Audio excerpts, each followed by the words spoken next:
Praise the Lord. सबको जय मसीह की। प्रभु यीशु मसीह के मीठे नाम में आप सभी को फिर से मैं स्वागत करता हूं इस आज की इस लाइव बाइबल स्टडीज में। और खास करके मैं परमेश्वर का धन्यवाद करता हूं कि बीते दिनों से अभी तक परमेश्वर ने हम सभी को हिफाजत से और महफूज से रखा है। हर एक महामारी से, खतरे से और मुसीबत से परमेश्वर ने बचाया है। इसलिए प्रभु की महानाम को धन्य हो। और आशा करता हूं आप सब लोग सेफ हैं और अपने घरों में ही रह रहे होंगे। प्रभु इन दिनों में कई माध्यम से हम लोगों से बातें कर रहा है और इस बात को हमें हमेशा याद रखना है कि परमेश्वर हमारा साथ है। उसने वादा किया है कि जगत के अंत तक मैं तुम्हारा साथ रहूंगा, मैं तुम्हें नहीं छोड़ूंगा, मैं तुम्हें नहीं त्यागूंगा। सो प्रभु का धन्यवाद हो परमेश्वर की अनुग्रह के लिए, उसकी दया के लिए और उसकी कंटिन्यूस ब्लेसिंग्स के लिए। सो आइए हम जो किंगडम ऑफ गॉड, परमेश्वर के राज्य के बारे में जो स्टडी को हमने शुरू किए थे, उस स्टडीज को कंटिन्यूस करेंगे। जैसे कि मैंने लास्ट टाइम बताया था कि अगर जितनों ने ये किंगडम ऑफ गॉड का जो फर्स्ट सीरीज हम लाइव देखे होंगे, बहुत सारे सवाल उनके अंदर उत्पन्न हो रहा होगा इस समय, या बहुत सारे लोग ऑलरेडी वाकिफ है इन तमाम बातों से। लेकिन कुछ बातों को हमें जानना बहुत ज़रूरी है और बहुत ध्यानपूर्वक पढ़ने की आवश्यकता है। जैसे कि मैंने फिर से इस बात को कहा था कि what is the core message of Jesus Christ. परमेश्वर यीशु मसीह का सेंट्रल मैसेज क्या था उन चारों गॉस्पेल्स राइटर्स ने, और उसका सेंट्रल मैसेज यही था कि किंगडम ऑफ गॉड और परमेश्वर के राज्य के बारे में और स्वर्ग राज्य के बारे में। और हम देखते हैं कि he even used the terms eternal life, saved and the kingdom of God synonymously।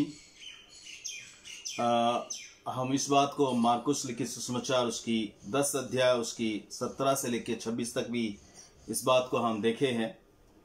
And what were the disciples were instructed to preach and teach by Jesus? Obviously the gospel of the kingdom of God. So even the sending out of the 12, प्रभु यीशु मसीह ने जब 12 चेलों को भेजा है परमेश्वर के राज्य के बारे में प्रचार करने के लिए, then the sending of 72 disciples, there also we see in Luke chapter 10 verse 9 to 11 कि परमेश्वर के राज्य के बारे में प्रचार करने के लिए after his resurrection 40 days and night, he himself preached and he taught about the kingdom of God। इसके बारे में, परमेश्वर के राज्य के बारे में उन्होंने प्रचार किया। और हम देखते हैं कि जो प्रेरित हैं, अपोस्टल्स है, वो भी परमेश्वर के राज्य के बारे में प्रचार किए हैं। तो कुल मिला के हम परमेश्वर के राज्य के बारे में प्रचार करते हुए देख रहे। इवन पतरस, तो दूसरा पतरस उसके 1:11 और यूहन्ना जो है कि रेवलेशन उसका प्रकाशित वाक्य उसका 1:6 और याकूब के पत्री जेम्स जो कि 2:5 में और इब्रानियों उसकी 12:28 में। तो we could find the other apostles preach about the kingdom of God। इस एंटायर नया नियम में हम देखते हैं कि किस तरह से परमेश्वर के राज्य के बारे में वो प्रचार करना।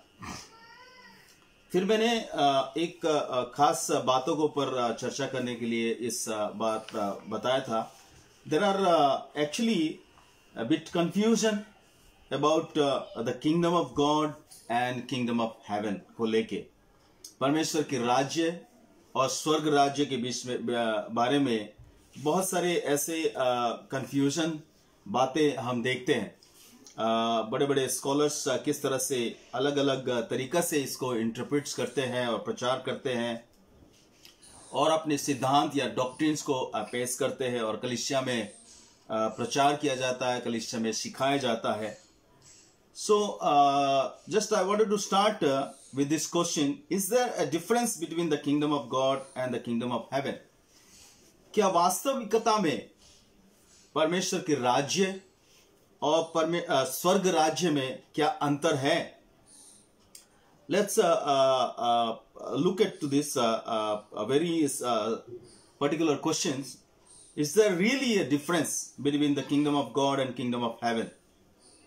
If it is really different, then why did the gospel writers, for example, Matthew, Mark, and Luke, John, use the same words or the same phrases, the same events interchangeably and synonymously?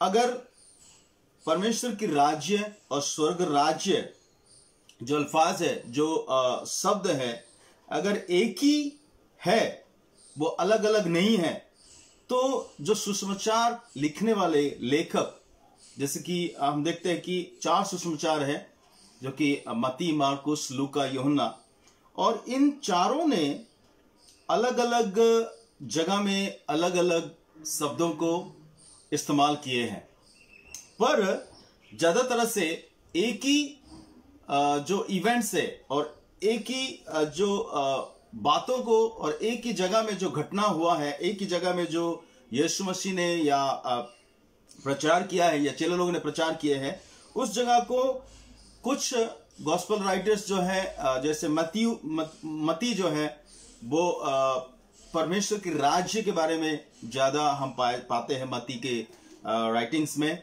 But whereas mark and look and John में हम देखते हैं कि स्वर्ग परमेश्वर के राज्य के बारे में, मत्ती जो है स्वर्ग राज्य के बारे में ज्यादा बातें करते हुए हमने पाते हैं मत्ती गॉस्पेल में, और मार्कुस और लूक और यूहन्ना जो है परमेश्वर के राज्य के बारे में। तो वास्तव में क्या ये अलग अलग बातें हैं, अलग अलग विषय है? But many Bible scholars they argue on this and they say they are totally different from each other. बहुत सारे बाइबल के ज्ञानी पढ़ने वाले और जो स्कॉलर्स है, वो कहते हैं कि kingdom of God is totally different and kingdom of heaven is totally different. Some say the kingdom of God is spiritual and the kingdom of heaven is physical. कुछ स्कॉलर्स इस तरह से कहते हैं कि परमेश्वर की जो राज्य है वो है आत्मिक है, और स्वर्ग राज्य जो है वो है एक्चुअली फिजिकल, जो कि हम देख सकते हैं और वो वास्तविकता में है और लिटरल है।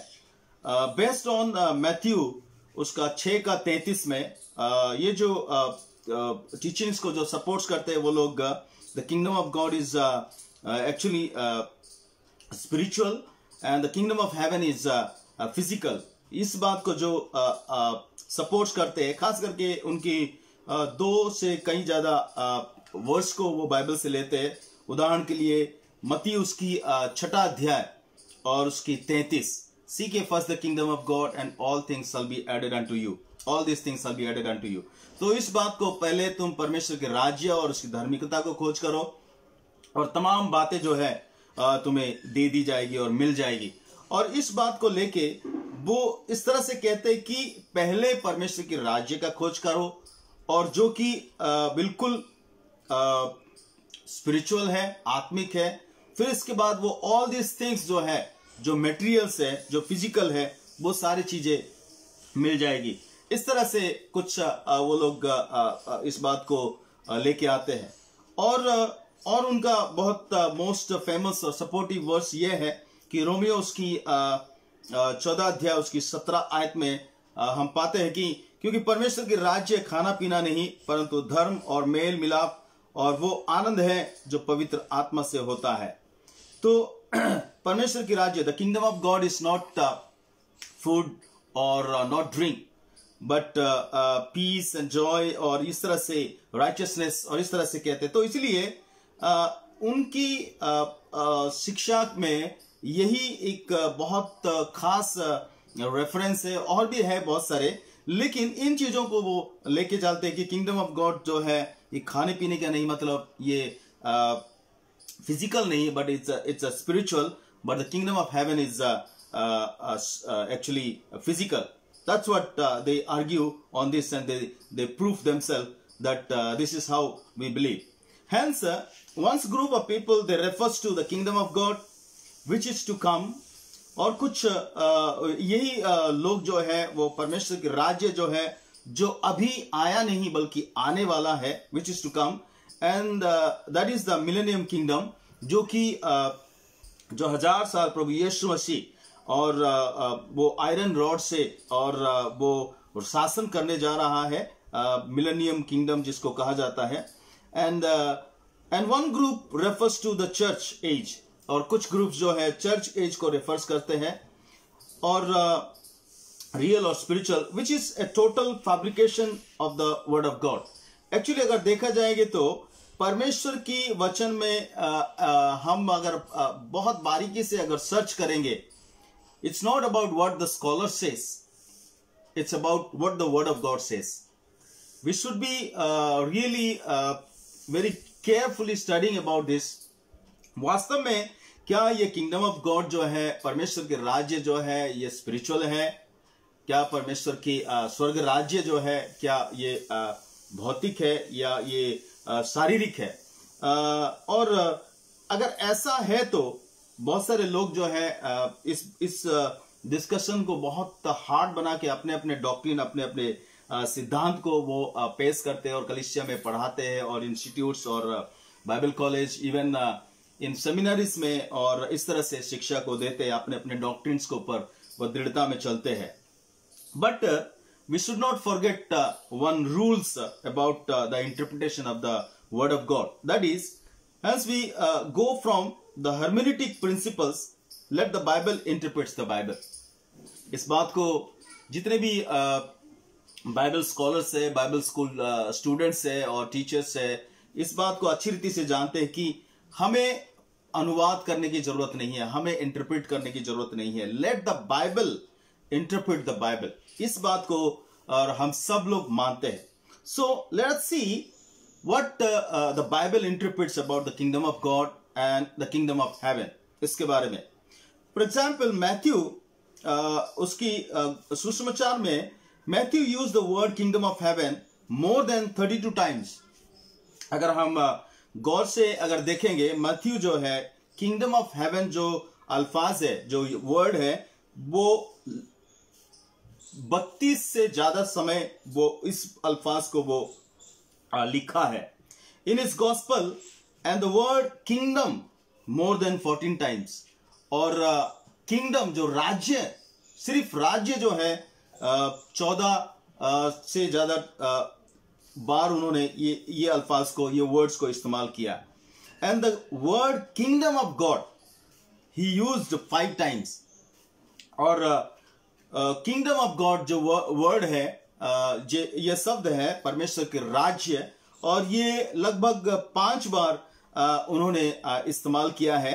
अगर आप इच्छुक है रेफरेंस लिखने के लिए और रेफर करने के लिए, तो मैं आप लोगों को दे सकता हूं. वो है पहला है मत्ती उसकी 6 का 33, और इसके बाद मत्ती उसकी 12 का 28 में, और तीसरा है मत्ती उसकी 19 का 24 में, और चौथा है मत्ती उसकी 21 का 31 में, और पांचवी है मत्ती उसकी 31 का 43 में, 43 में. सो he not only used the word kingdom of heaven, but he used the word kingdom, and he at the same time he used the kingdom of God also. So इस जगह में हम देखते हैं कि 32 more than 32 times he used the word kingdom of heaven, and more than 14 times he used kingdom, and five times I could see, as for my personal studies, 5 times he used kingdom of God. So why he is changing the word kingdom of heaven or kingdom of God? What could be the reason? Let's little bit focus on it. आइए हम थोड़ी समय इस विषय को हम थोड़ा सा गौर करेंगे. But the rest of the gospel writers, Mark and Luke, John, they wrote the kingdom of God. ऐसा क्यों है? मैथ्यू जो है वो किंगडम ऑफ हेवन का अल्फाज को यूज करता है, बट मार्कुस, लूकास और यूहन्ना जो है किंगडम ऑफ गॉड का वर्ड को यूज करते हैं. Did Matthew have a reason to use more phrases than the kingdom of heaven, than the kingdom of God? Yes, it might be. हो सकता है मैथ्यू के पास कुछ खास रीजन हो जिसके वजह से वो किंगडम ऑफ हेवन का वर्ड जो है, स्वर्ग राज्य का जो अल्फाज है, वो शब्द है, वो ज्यादा वो इस्तेमाल कर रहा है. Because Matthew is writing to the Jews. We know very well that Matthew the gospel writer is writing to the Jews. He is addressing more to the Jews audience the gospel. और इस बात को हम जानते हैं कि वो एक यहूदी लोगों को वो ये खास करके ये सुसमाचार को वो प्रचार करते हैं, who are very much familiar to the Jewish scriptures or the Hebrew scripts of the Old Testament and understand the language of the prophets and the OT prophecy. So, who are very much familiar to the Jewish scriptures? Who are they? They are the Jewish people, and they understand very much about the Old Testament, and they understand the language of the prophets and the Old Testament prophecies too. So, for example, the best example is Daniel chapter 2 verse 44. If we can read it, Daniel chapter 2 verse 44. I just wanted to read this verse for you so that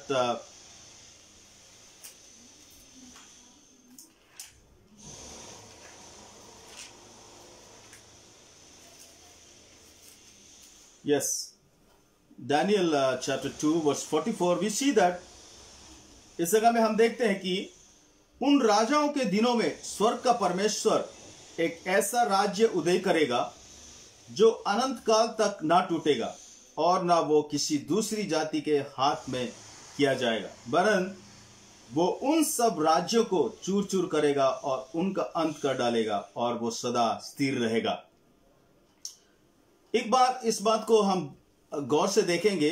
उन राजाओं के दिनों में स्वर्ग का परमेश्वर, okay, there is the word, स्वर्ग का परमेश्वर एक ऐसा राज्य उदय करेगा जो अनंत काल तक ना टूटेगा.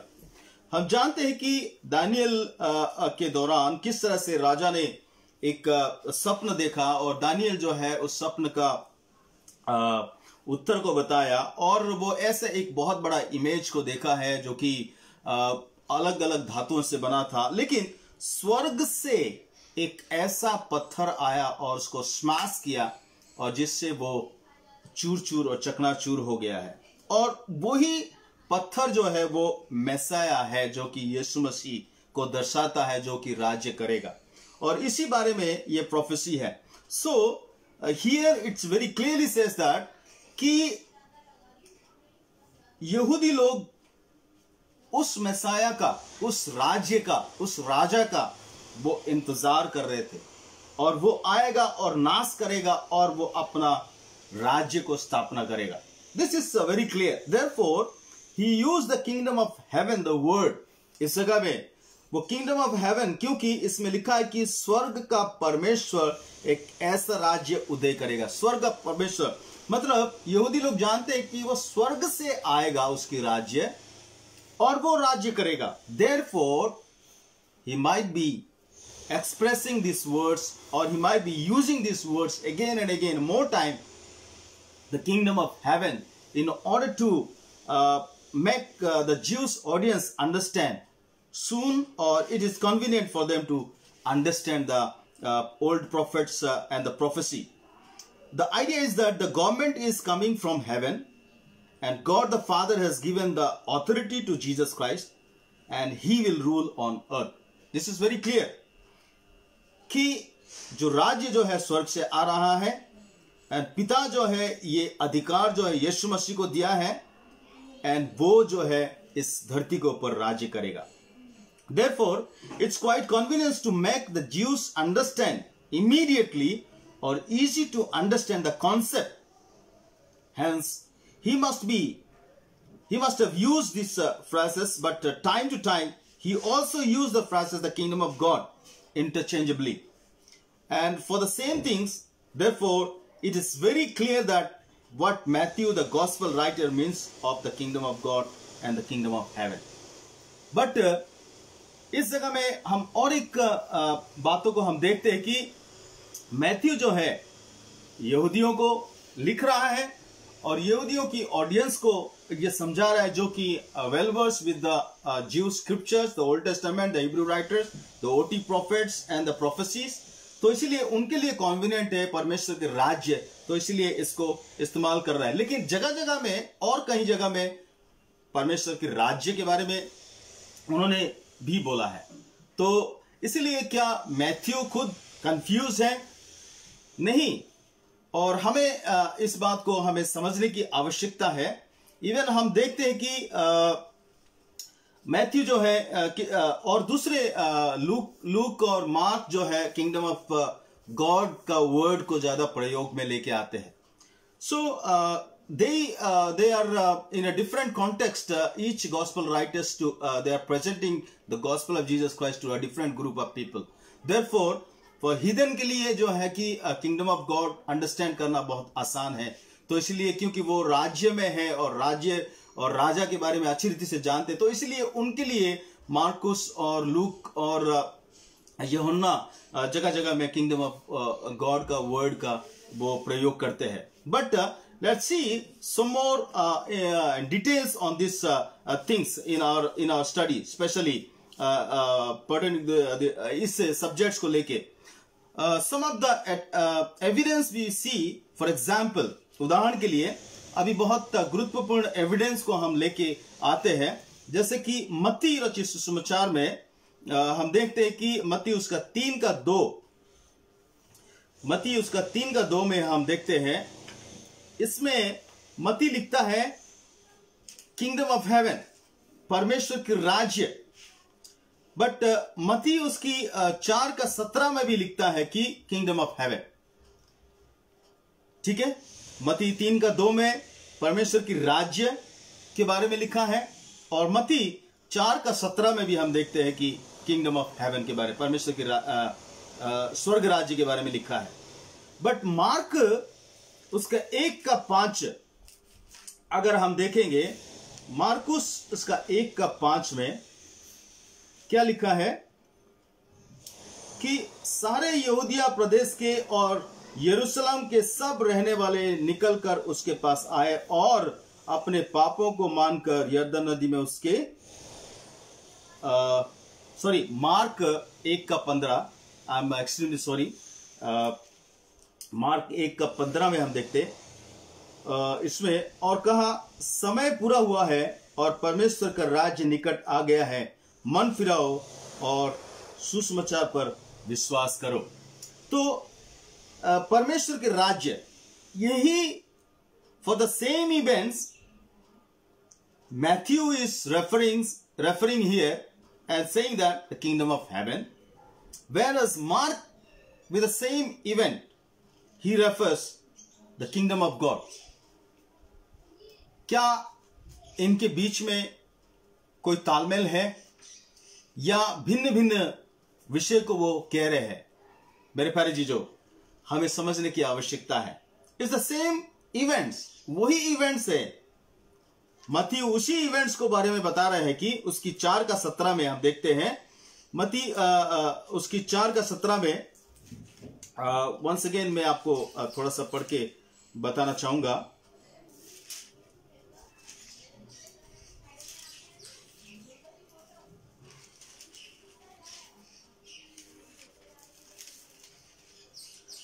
यस उस समय से यीशु ने प्रचार करना और यह कहना आरंभ किया, मनुष्य मन फिराओ क्योंकि स्वर्ग का राज्य निकट आया है। तो इवेंट्स क्या है? यीशु मसीह ने उसी इस जगह में दर्शाया। ऐसे ये अलग अलग हो सकता है। दूसरा और एक एविडेंस मैं आपको देना चाहूंगा, मत्ती उसकी 10:7, मत्ती उसकी 10 अध्याय और उसकी 7वीं आयत। और चलते चलते ये प्रचार करो, स्वर्ग का राज्य निकट आ गया है। जब यीशु मसीह ने 12 चेलों को नियुक्त किया है और उनको ये आदेश दिया है, और चलते चलते ये प्रचार करो, स्वर्ग का राज्य निकट आ गया है। और यही सेम इवेंट्स हम देखते हैं लूका, अगर आप बाइबल देख सकते हैं तो लूका रचित सुसमाचार उसकी 9:2, लूका 9:2 में लिखा है कि 12 प्रेरितों को भेजा जाना, फिर उसने 12 को बुलाकर उन्हें सब दुष्ट आत्मा और बीमारियों को दूर करने की सामर्थ और अधिकार दिया, और उन्हें परमेश्वर का राज्य का प्रचार करने और बीमारियों को अच्छा करने के लिए भेजा। You see, it's the same events, it refers to the same events, but the word here Matthew is using here as a kingdom of heaven, but whereas Luke is using the same events to the same phrase, that is kingdom of God. तो क्या ये अलग अलग है? नहीं। और एक आपको उदाहरण में देना चाहता हूं, मत्ती उसकी 5 अध्याय उसकी 3 आयत को, मन के दिन है क्योंकि स्वर्ग का राज्य उन्हीं का है। ओके, ये पहाड़ी उपदेश है, the sermon on the mount, when Jesus Christ started he opened his mouth and started preaching about the sermon on the mount. धन्य है वे जो मन के दिन है क्योंकि स्वर्ग का राज्य उन्हीं का है। मत्ती उसकी 5:3 में देखते हैं। अब देखेंगे, let's turn to the Luke Gospel 6:20, लूका उसकी 6 अध्याय और उसकी 20वीं आयत को हम देखेंगे। इसमें लिखा है कि तब उसने अपने चेलों की ओर देखकर कहा, धन्य हो तुम जो दीन हो क्योंकि परमेश्वर का राज्य तुम्हारा है। तो इस जगह में धन्य हो तुम जो दीन हो क्योंकि परमेश्वर का राज्य तुम्हारा है। यहां पर Yeshu Masih, Luke write here the kingdom of God, but Matthew writes here the kingdom of heaven. But one thing is common here. It refers to the same events. Okay? Now, another one I wanted to give you, that is Matthew chapter 11. Matthew chapter 11, verse 12 and 13.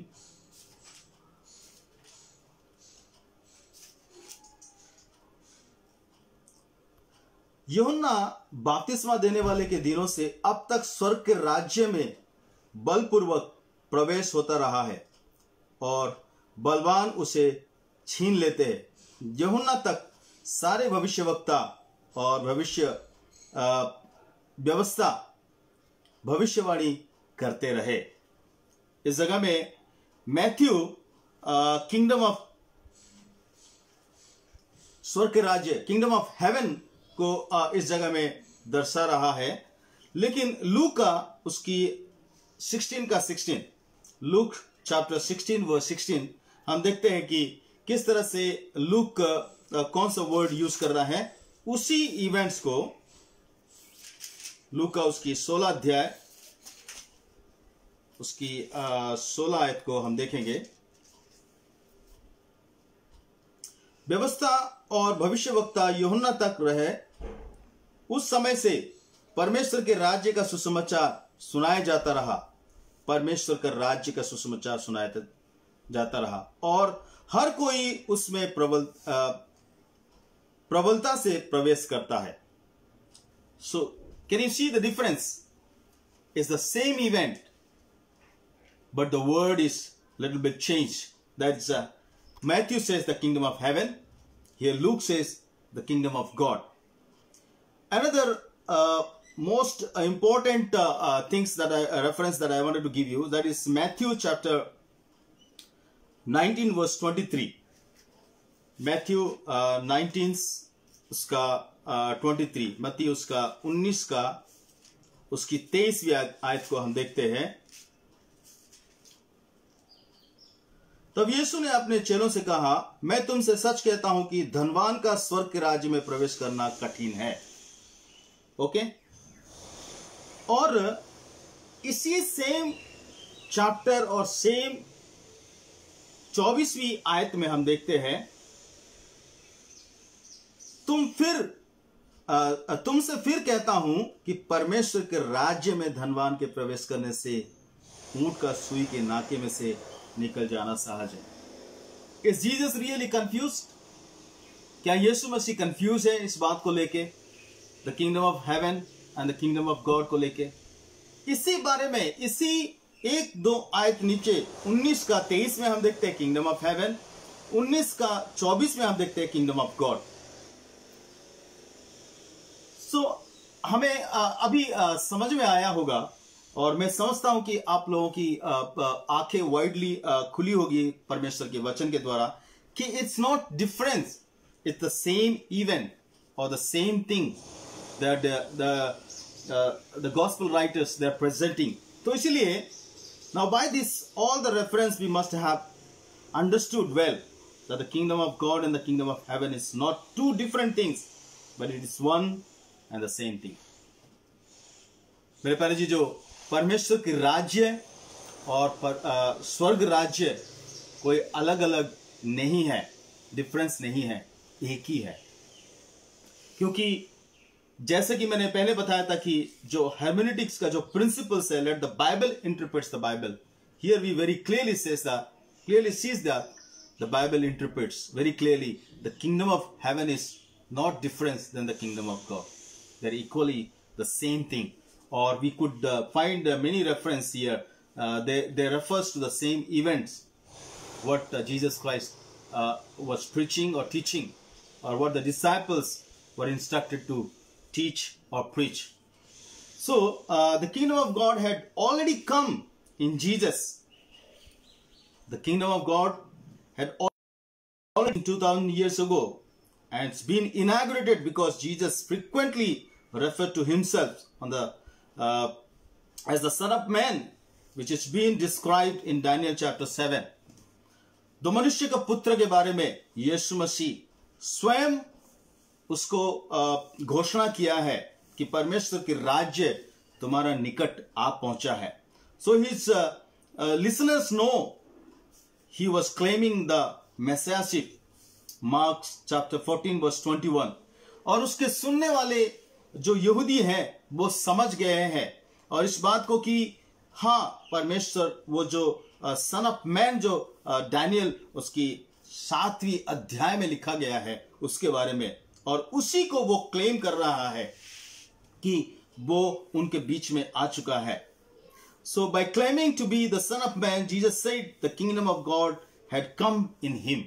और इसी आधार पे यीशु मसीह ने और ये पुख्ता किया और उनको कहा कि परमेश्वर की राज्य आ चुका है उनके द्वारा इस धरती पे।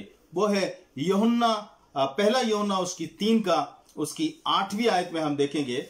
अगर आप पढ़ना चाहेंगे तो बेहतर रहेगा, अगर पढ़ के अगर सुनेंगे तो। यूहन्ना, पहला यूहन्ना उसकी 3री अध्याय और उसकी 8वीं आयत को हम देखते हैं।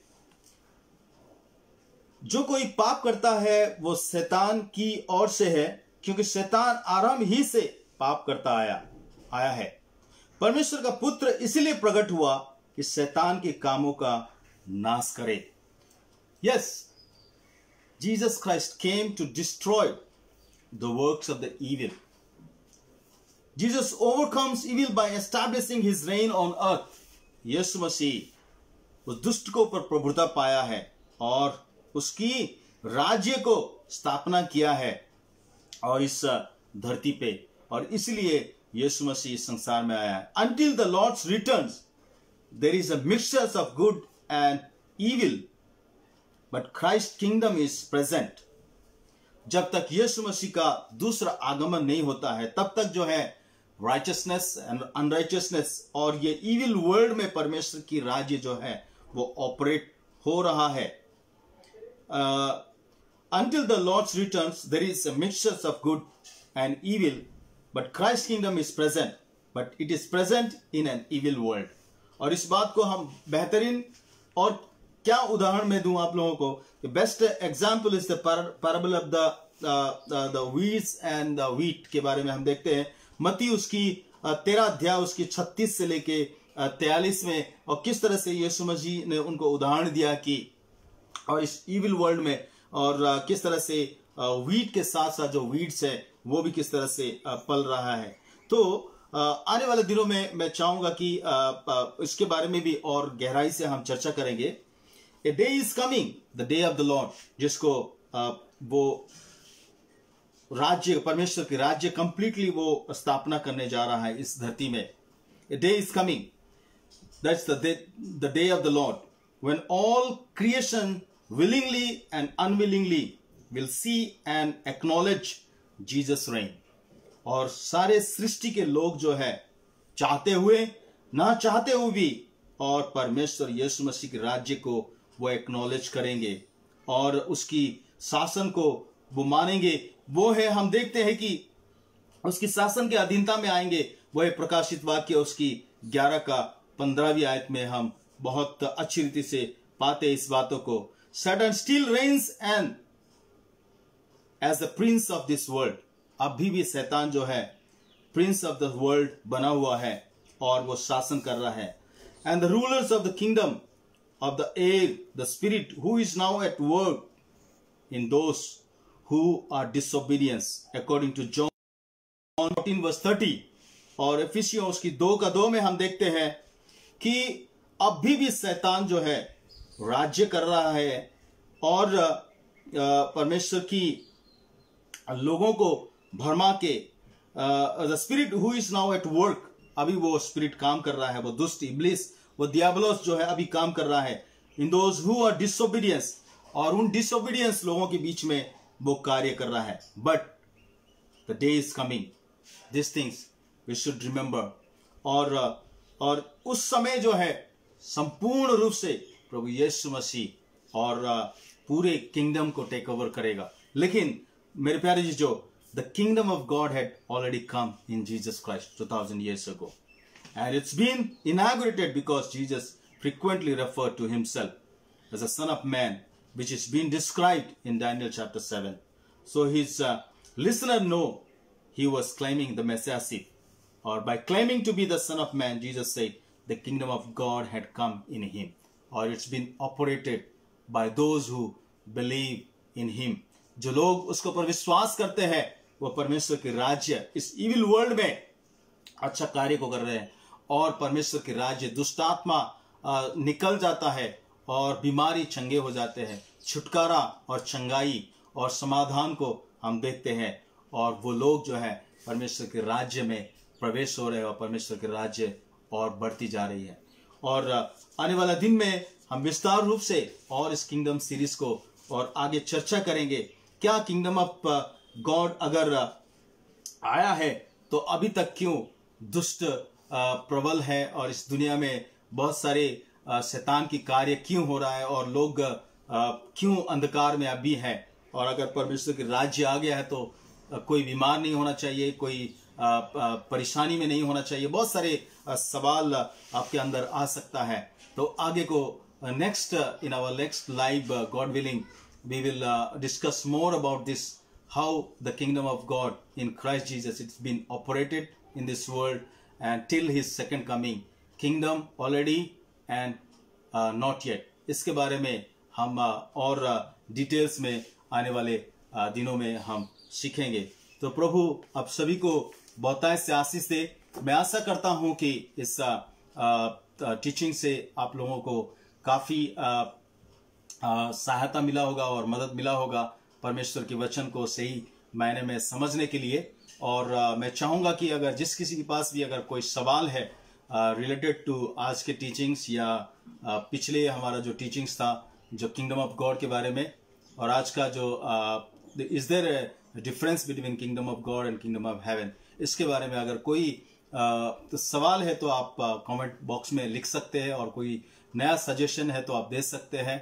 what all you feel free to write to us so that we will try to help you to better understand, or so that sometimes we also would like to learn from you if you have any suggestion or any ideas. So may the Lord bless you and encourage each others in these days, and Stay home, stay safe. God bless you.